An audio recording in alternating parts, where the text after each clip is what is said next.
नमस्कार, Saraswati study channel आपका हार्दिक अभिनंदन करता है। गाइज, आज की जो हमारी वीडियो है वो है इकोनॉमिक्स का +1 क्लास का lesson 8 source of agriculture credit यानी कि कृषि साख के स्रोत। कृषि साख से रिलेटेड जो है हम वीडियो जो है वो चैनल पर अपलोड कर चुके हैं, जिसमें हमने ये बताया कि कृषि साख होती क्या है। कृषि साख यानी कि कृषि और उसके कार्यों के लिए ऋण की उपलब्धि। तो मेनली इसके 2 सोर्स हैं। पहला है इंस्टीट्यूशनल सोर्सेज और दूसरा है नॉन इंस्टीट्यूशनल सोर्सेज।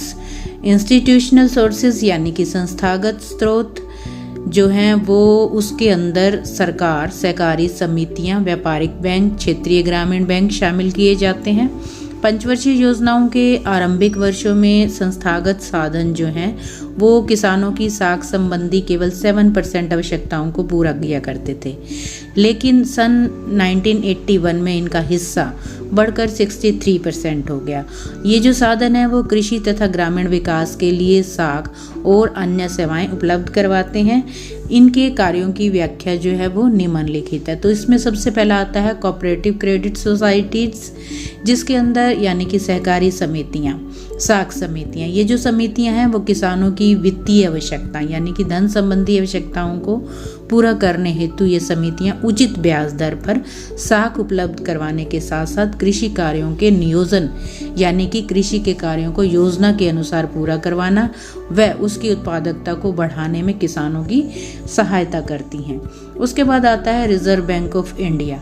भारत के अंदर जो ग्रामीण साख प्रणाली है उसने जो भी आकार और इम्पोर्टेंस इस समय प्राप्त की है उसका सारा श्रेय अवश्य ही रिजर्व बैंक को ही जाता है। इसकी स्थापना 1935 में हुई और इसने किसानों को साख उपलब्ध कराने और भूमि विकास बैंकों को मजबूत बनाने में महत्वपूर्ण भूमिका निभाई है। ये अल्पकालिक रियायतें, पुनः वित्त सुविधाएं प्रदान करता है और सहकारी साख संस्थाओं का भी इन्होंने काफ़ी हद तक विकास किया है। उसके बाद आता है state bank of India and commercial banks. SBI की जो स्थापना है वो 1955 में हुई। इस बैंक ने कृषि साख में विशेष रुचि दिखाई है। पहली बार जब सरकार ने ये स्वीकार किया कि जो ग्रामीण साख की आवश्यकता है उसको केवल सहकारी समितियां नहीं पूरा कर सकती, मतलब वो अकेले नहीं पूरा कर सकती, क्योंकि हमें पता है कि 70% लोग जो हैं वो खेती करते हैं। तो सहकारी समितियां केवल उनकी ऋण संबंधी आवश्यकताओं को पूरा नहीं कर सकती। इसलिए 1969 में उन्होंने ही व्यापारिक बैंकों का राष्ट्रीयकरण किया ताकि ये बैंक प्रत्यक्ष रूप से वित्त प्रदान कर किसानों की सहायता करें।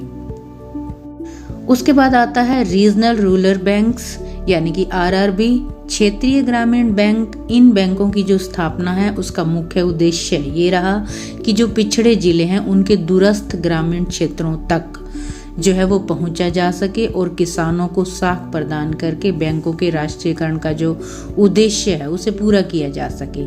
ये जो बैंक हैं वो केवल कमजोर वर्गों को ही साख प्रदान करें, ऐसा इन्हें आदेश दिया जाता है। नेक्स्ट हमारा आता है national bank for agriculture and rural development, जिसकी शॉर्ट फॉर्म है नाबार्ड। कृषि तथा ग्रामीण विकास का राष्ट्रीय बैंक। जो ये संस्था है ये कृषि साख की सबसे शिखर संस्था है। कृषि साख के क्षेत्र में नीतियां, नियोजन और उनके संचालन तथा ग्रामीण क्षेत्र की अन्य आर्थिक क्रियाएं एवं विकासात्मक क्रियाओं को प्रोत्साहन करने हेतु निवेश यानी कि पैसा लगाना तथा उत्पादन साख प्रदान करना इसका कार्य क्षेत्र है। उसके बाद आता है हमारे नॉन इंस्टीट्यूशनल सोर्सेज यानी कि गैर संस्थागत क्षेत्र, जो परंपरागत रूप से किसानों की साख संबंधी जरूरतें को पूरा करती थी।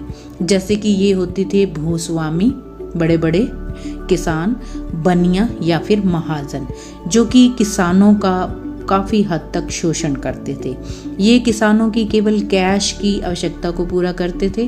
पंचवर्षीय योजनाओं के आरंभिक वर्षों में ये जो है किसानों की साख आवश्यकताओं का 93% जो है वो ये पूरा करते थे, परंतु इसमें 1981 तक जो परसेंटेज है उसमें काफ़ी कमी हो गई।